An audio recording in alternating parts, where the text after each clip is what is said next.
Os conceitos associados ao espectro dos comprimidos, pill spectre, e aos homens que seguem o seu próprio caminho, MGTOW, ganharam uma atenção considerável nos últimos anos, principalmente como uma resposta a preconceitos modernos nas relações entre os sexos e expectativas sociais respectivas. Estas ideias estão enraizadas na metáfora do comprimido vermelho, Red Pill, um termo emprestado do filme de 1999, Matrix, provavelmente toda a gente conhece, e simboliza o despertar para as verdades duras sobre a natureza feminina e as dinâmicas sociais contemporâneas. Neste vídeo vou explorar os vários níveis do espectro dos comprimidos, os princípios do MGTOW e as implicações destes movimentos para a nossa compreensão da natureza masculina e feminina. Finalmente, apresentarei também uma crítica calvinista, sugerindo que a ética sexual cristã oferece uma solução viável para os problemas sociais relacionados com as relações entre os sexos. O espectro dos comprimidos categoriza diferentes níveis de consciência e comportamento em relação aos relacionamentos com mulheres e normas sociais. É uma estrutura usada dentro da comunidade MGTOW e outros movimentos relacionados para descrever os diversos graus de ceticismo e envolvimento que os homens têm com relacionamentos tradicionais e estruturas sociais. O comprimido azul representa homens que estão maioritariamente aliados ou escolhem ignorar os potenciais riscos e manipulações associadas aos relacionamentos e ao casamento.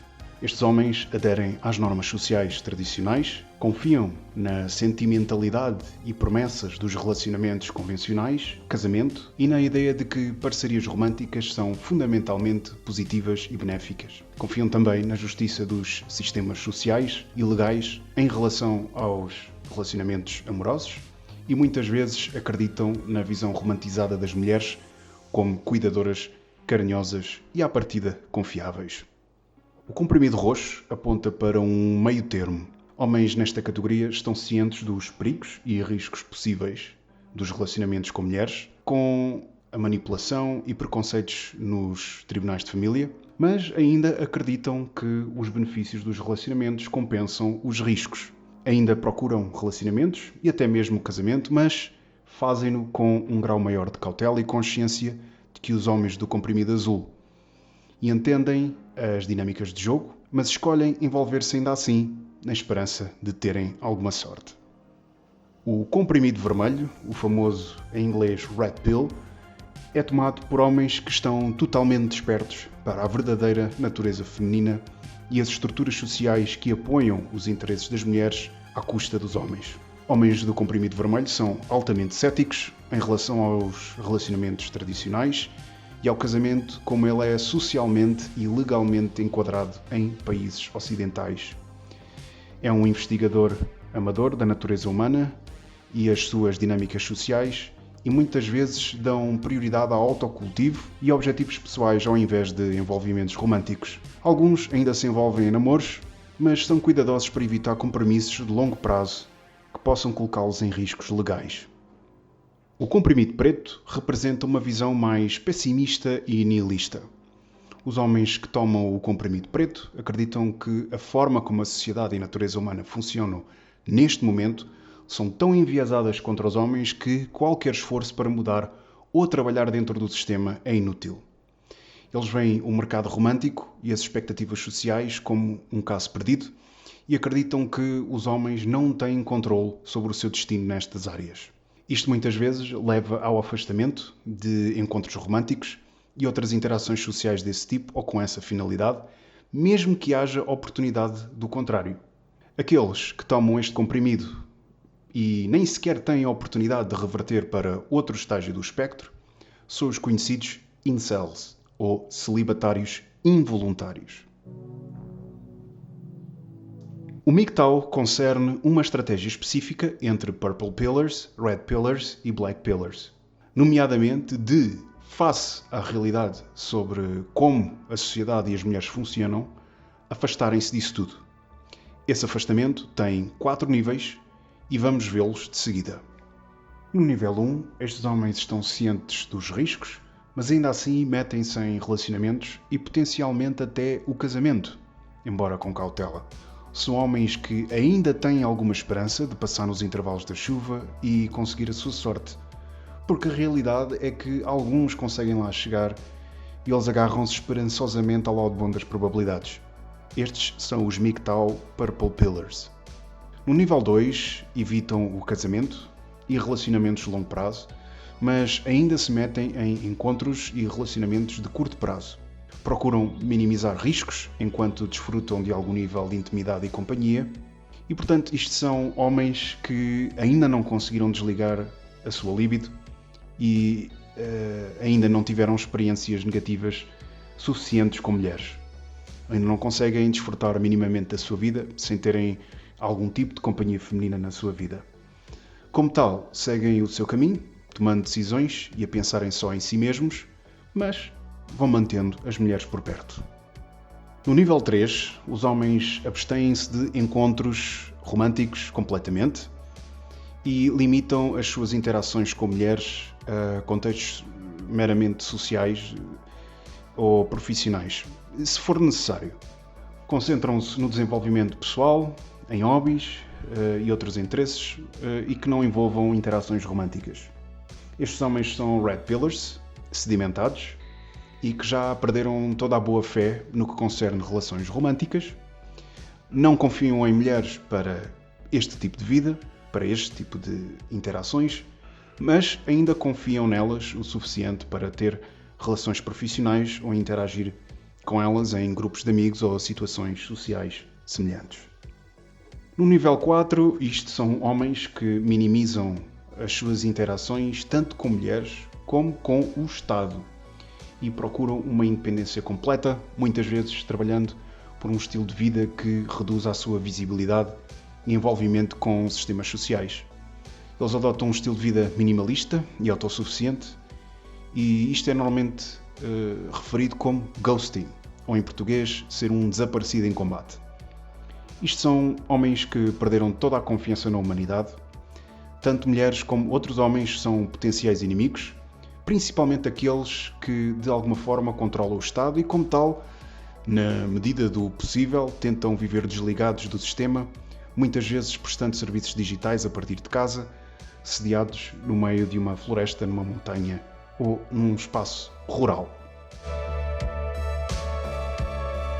O que podemos analisar neste espectro é que o ponto de viragem é o comprimido vermelho. Mesmo um Purple Pillar, aquilo que o fez sair do estado de azul foi a aceitação das ideias do comprimido vermelho. O que separa um Purple Pillar de um Red Pillar é que o primeiro ainda tem esperança, enquanto que o segundo está resignado com a realidade. E que ideias são estas? Central ao comprimido vermelho é a compreensão da natureza feminina e masculina em termos evolutivos, isto é, em termos da teoria evolutiva na sua interpretação neo-darwiniana. Um dos pontos principais desta teoria é a tese do gene egoísta. Tanto homens como mulheres são movidos por um impulso de se reproduzirem e isso, ao longo de vários milénios, criou um conjunto de padrões de comportamentos inatos que, na ausência de alguns mecanismos sociais para condicionarem o seu comportamento, dificulta em grande medida a formação de relações sentidas e harmoniosas. Mas, sendo o comprimido vermelho algo tomado pelos homens, o foco está nas mulheres. E há 3 teses centrais que compõem o tal comprimido vermelho. As tais realidades que antes estavam escondidas. Elas são a hipergamia, as viúvas de alfas e as noivas de guerra. A hipergamia concerne o impulso natural das mulheres procurarem parceiros que sejam socialmente, economicamente ou geneticamente superiores a elas e a todos os outros homens que estejam no seu círculo de conhecidos. Este comportamento é visto como um instinto evolutivo para garantir que as suas futuras gerações tenham as melhores probabilidades de sobreviver e prosperar. É um instinto que se manifesta em sentimentos de insatisfação crónica com a sua condição de vida e que as impulsiona a se estarem constantemente a comparar com as relações que as outras mulheres têm com os seus homens.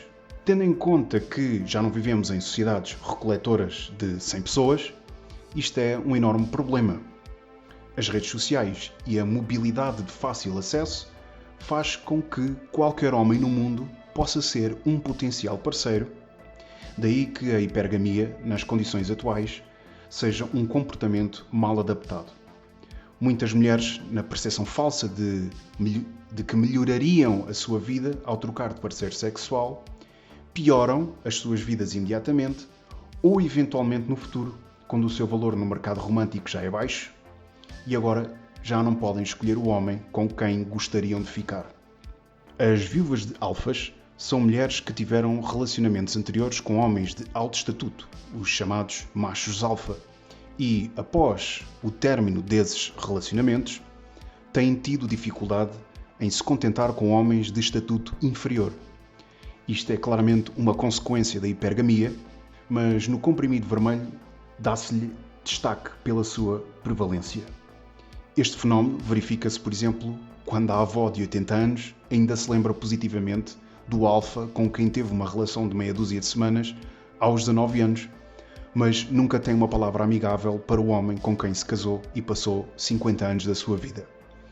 Isto é um caso extremo, mas acontece com alguma frequência com adolescentes ou jovens adultas que tiveram uma situationship ou um amigo das quecas, que era um bandido qualquer com tatuagens e abdominais visíveis, e depois dessa experiência, qualquer homem normal que venha a seguir é sempre experienciado como vanilla, ou em português, um pãozinho sem sal. Isto também pode acontecer por terem namoriscado um homem abastado e habituaram-se a diversos luxos que 80% dos homens não são capazes de oferecer. 80% dos homens não lhes dão o drama, aventura ou luxos que um alfa lhes pode dar, e isso cria uma sensação de insatisfação crónica e que leva muitas vezes a ressentirem os homens de valor mais baixo com que têm de se contentar por não conseguirem voltar a atrair alfas do mesmo estatuto que esse tal anterior que tiveram. As noivas de guerra refere-se a mulheres que, em contextos históricos de guerra, eram frequentemente forçadas ou optavam por se casar com homens dos grupos vencedores para garantir proteção e recursos para si e para os seus futuros ou atuais filhos. Este fenómeno comportamental mostra que as mulheres conseguem adaptar as suas preferências e lealdades facilmente, baseado apenas nas circunstâncias de poder e segurança do momento. É mais um instinto de sobrevivência, derivado da hipergamia, e faz sentido tendo em conta a brutalidade do passado. Depois de uma tribo ou a cidade ser conquistada, as mulheres só tinham duas opções: ou se imiscuíam na sociedade dos seus ex-inimigos, e que provavelmente até lhes mataram os pais, os irmãos e os maridos, ou morriam com esses homens do seu passado por execução ou expulsão. E se fossem expulsas, obviamente que não sobreviveriam muito tempo sozinhas. Então, as mulheres bem-sucedidas no jogo da reprodução foram aquelas capazes de, num estalar de dedos, deitar fora o seu passado, sentimentos e memórias atrás, e viverem as suas novas vidas como se nada tivesse acontecido. Depois de vários milénios de seleção deste tipo de mulheres, é expectável que as de hoje tenham herdado este comportamento nato e que, claramente, é mal adaptado às sociedades em que vivemos hoje. Mas há mais para dizer. Há outros comportamentos hereditários que não contribuem para a harmonia social ou das famílias. Comportamentos resultantes de serem seres frágeis e terem de se proteger de maneiras alternativas que não a brutalidade do combate corpo a corpo. E isto inclui manipulação, mentira, intriga, simulação de emoções, etc. Nos dias de hoje, as mulheres são utilizadoras habilidosas da influência que conseguem exercer nos seus grupos de amigos, familiares ou colegas de trabalho, mas também junto dos tribunais e outras forças de autoridade ou ramos executivos do Estado. Elas servem-se de todas estas estratégias comportamentais com o fim de garantirem benefícios e proteções à custa dos homens. Conseguem, com frequência, serem vistas como vítimas ou inerentemente virtuosas, enquanto que os homens são vistos como moralmente falhos, uma maioria das vezes, criando assim um desequilíbrio sobre como os problemas sociais são identificados, caracterizados e resolvidos. Quanto aos homens, eles são vistos como provedores e protetores e com um impulso natural para procriarem o maior número de vezes possível com uma ou várias mulheres. Isto significa que os homens são naturalmente inclinados a trabalhar no duro, a acumular recursos e a garantir a segurança e o bem-estar das suas parceiras e prole, e o maior drive para fazerem estas coisas é aumentarem o seu valor no mercado romântico.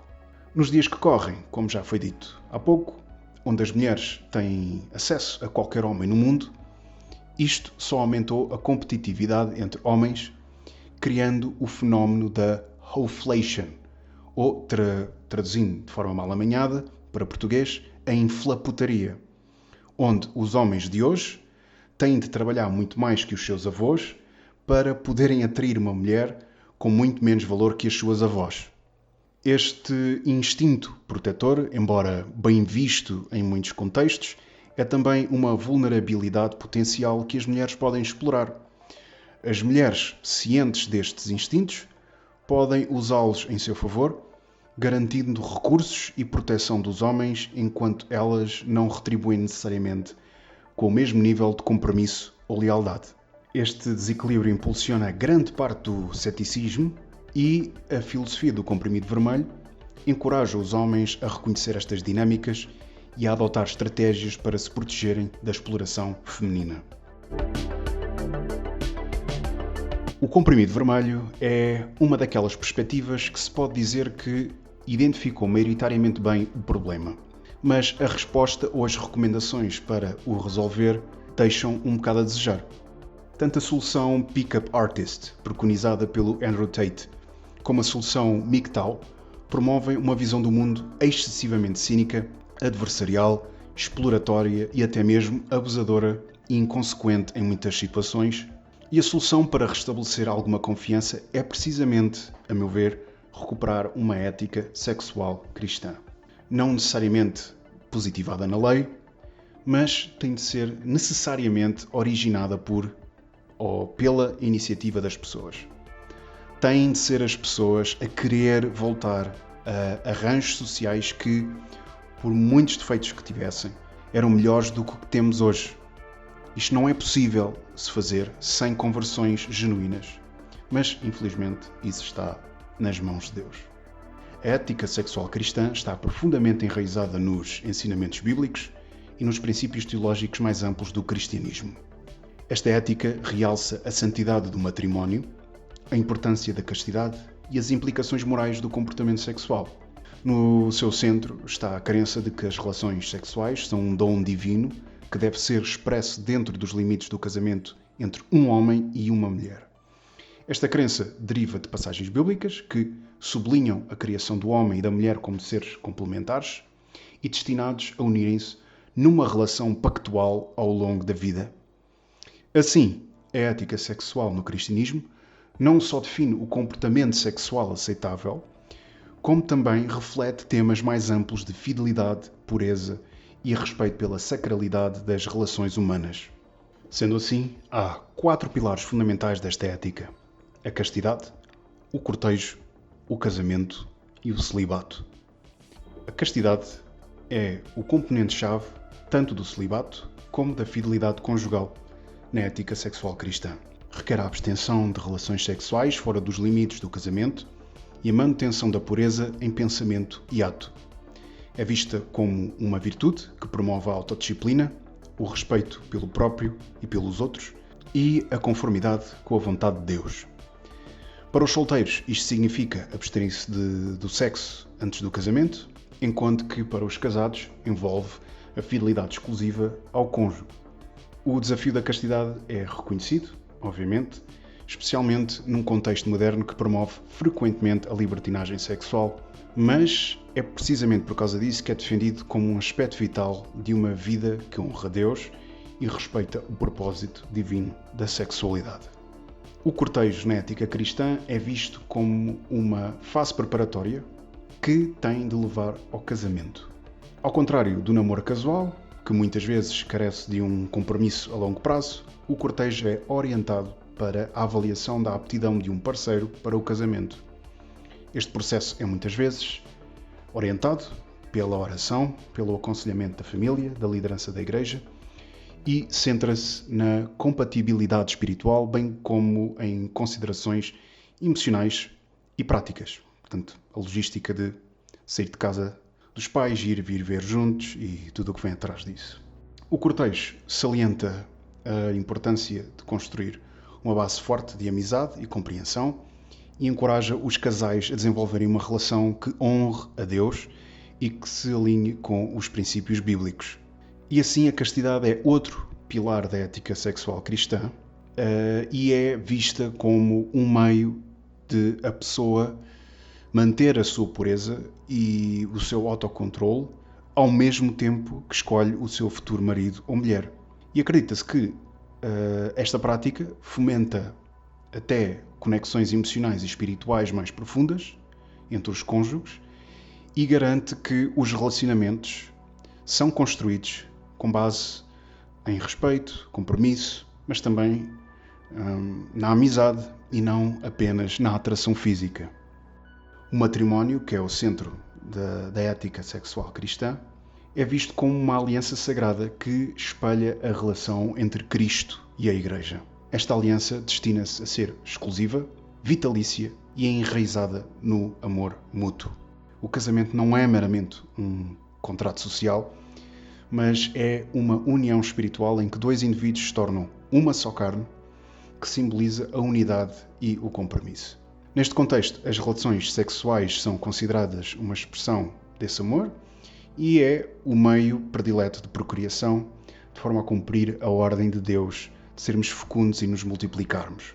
Os ensinamentos cristãos também sublinham a importância dos papéis dos cônjuges e das suas responsabilidades no casamento e defende uma parceria em que tanto o marido como a mulher se apoiam e se honram mutuamente e são guiados pelo autossacrifício. Mas também é importante reconhecer que o casamento não é para todos. A Bíblia reconhece que algumas pessoas são chamadas à vida solteira e este estado pode ser usado para servir Deus de várias maneiras. O apóstolo Paulo e outros apóstolos e discípulos solteiros demonstraram que uma vida dedicada a Deus, sem as responsabilidades do casamento, pode ser gratificante e impactante. A condição de solteiro não deve ser vista como um estado inferior, mas como uma vocação única que pode ser usada para servir Deus e os outros.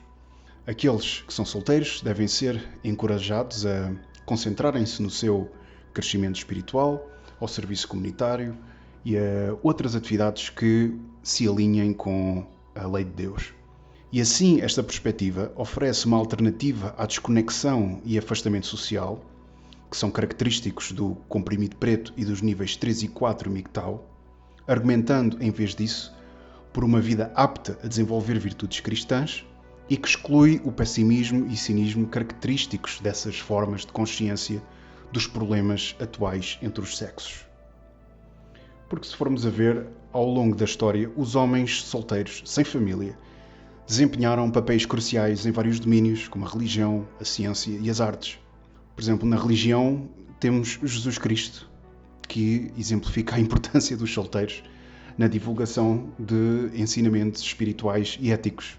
Jesus foi a figura central do cristianismo, dedicou a sua vida a servir Deus e transformou espiritualmente a humanidade e deixou um legado que perdurará até ao fim dos tempos. E depois dele, durante, por exemplo, a época patrística, os pais da Igreja, muitos dos quais eram solteiros, talvez todos, não sei, não investiguei todos um a um, foram fundamentais para a formação da doutrina cristã e na consolidação da Igreja. Por exemplo, o Agostinho de Hipona e o Gregório de Nissa fizeram contribuições teológicas significativas e que continuam ainda hoje a influenciar o cristianismo. E do mesmo modo, mais tarde, reformadores protestantes como João Calvino dedicaram as suas vidas à reforma religiosa e ao desenvolvimento teológico e moldaram o pensamento e a prática cristã moderna. E temos outros clérigos protestantes solteiros notáveis que inclui, por exemplo, o John Wycliffe, que permaneceu solteiro e concentrou-se na sua tradução da Bíblia para inglês e na defesa de reformas da Igreja, no seu caso da Igreja de Inglaterra. E também Jan Hus, um precursor do protestantismo, que dedicou a sua vida à pregação e à reforma da Igreja na Boémia. Mais tarde, um pouco mais tarde, temos Zacarias Ursino, outro reformador solteiro, fez contribuições significativas para a teologia, principalmente através do seu trabalho no Catecismo de Heidelberg. E temos também William Tyndale, que traduziu a Bíblia para o inglês também, pagou o preço último por causa disso, ao traduzir as Escrituras para o povo comum. E todos estes indivíduos mostram que com a ausência de uma família se pode dar grandes contributos monumentais para o pensamento e a prática religiosa. E nas ciências e nas artes também houve solteiros notáveis que deixaram legados duradouros, como por exemplo os cientistas Isaac Newton e Nikola Tesla. Ambos se dedicaram inteiramente às suas investigações e inovações, e isso levou a avanços significativos na física e na engenharia elétrica, respectivamente. O trabalho de Newton sobre a gravidade e as leis do movimento simplesmente lançou as bases da mecânica clássica, enquanto que as contribuições do Tesla para o entendimento da corrente alternada e o eletromagnetismo revolucionaram a engenharia elétrica. E no domínio das artes temos figuras como o Leonardo da Vinci e o Vincent van Gogh, que também, por não terem que se preocupar com outras coisas, canalizaram as suas energias criativas para a produção de obras eternas. Por exemplo, no caso do Leonardo da Vinci temos a Mona Lisa e a Última Ceia, e o Van Gogh também lançou um conjunto de obras com uma seleção de cores e formas de representar imagem que deixaram muitos seguidores e ainda hoje é reconhecido pelos seus talentos. E aqui agora é importante reconhecer o papel da comunidade e dos sistemas de apoio, porque são as igrejas, a família e os amigos que fornecem orientação e encorajamento aos indivíduos que se esforçam por viver de acordo com estes princípios. Isto pode acontecer através do aconselhamento pré-matrimonial, programas de enriquecimento matrimonial, atividades entre marido e mulher com outros casais, e também grupos de apoio para os que praticam o celibato. Tudo isto são formas comuns da comunidade cristã a ajudar as pessoas a navegarem na sua vida romântica. E este aspecto comunitário sublinha a crença de que viver a sua ética sexual não é apenas um esforço individual, mas é algo que se faz em comunidade, em que os membros do corpo de Cristo se apoiam mutuamente nas suas jornadas espirituais. A verdade é que os movimentos do Comprimido Vermelho e MGTOW oferecem um enquadramento para compreender os desafios que os homens enfrentam nas relações e estruturas sociais modernas. E embora estas perspectivas realcem questões reais, conduzem também frequentemente a uma abordagem cínica e adversarial das relações entre os sexos. Uma crítica calvinista sugere que a ética cristã oferece uma solução mais construtiva e satisfatória, porque ao sublinhar a santidade do casamento, a importância da seleção cuidadosa do futuro marido ou mulher e o valor da condição de solteiro, estes ensinamentos oferecem um caminho para relacionamentos mais saudáveis e significativos. Porque, em última análise, é só através destes sentimentos profundos, no seu entendimento cristão, do amor, do respeito, do compromisso, etc., com os princípios de Deus sempre na sua base, que a sociedade pode alguma vez resolver os problemas evidenciados pelas filosofias do Comprimido Vermelho e MGTOW. Agora, como seguir estas prescrições todas, como fazer funcionar as igrejas e outro tipo de comunidades cristãs, etc., não sei. Eu próprio também tenho as minhas dificuldades na minha vida privada, e embora eu acho que já tenha coberto as bases mais importantes desta ética, o tango só se dança a dois, e isto não é uma coisa que se faz sozinho. Cada um tem de seguir o seu caminho, pedir ajuda a Deus para lhe dar orientação, e se correr tudo bem, até pode ser que apareçam outras pessoas que também nos ajudam, por exemplo, uns bros que nos ajudam a manter um celibato e nos dão camaradagem, e mulheres que não estão meramente a mascarar-se de cristãs como uma estratégia para arranjarem um beta-provedor que vai servir de plano de reforma depois de terem andado 10 ou 15 anos no carrossel da hipergamia. Agora, o que não é sustentável para cada um individualmente e para a sociedade em geral é este ambiente de cinismo extremo, cada um a tentar tirar o que pode dos outros de qualquer maneira, crianças a nascerem com pais separados ou em relações tóxicas, mulheres com medo que lhes metam os palitos, homens com medo que lhes metam os palitos ou que as mulheres saltem o barco de um dia para o outro só porque sim, ou porque lhes vão à carteira, taxas de natalidade abaixo da reposição populacional, ninguém saber de onde vem a sua família e não haver nenhuma cultura familiar. Isto assim não vai dar.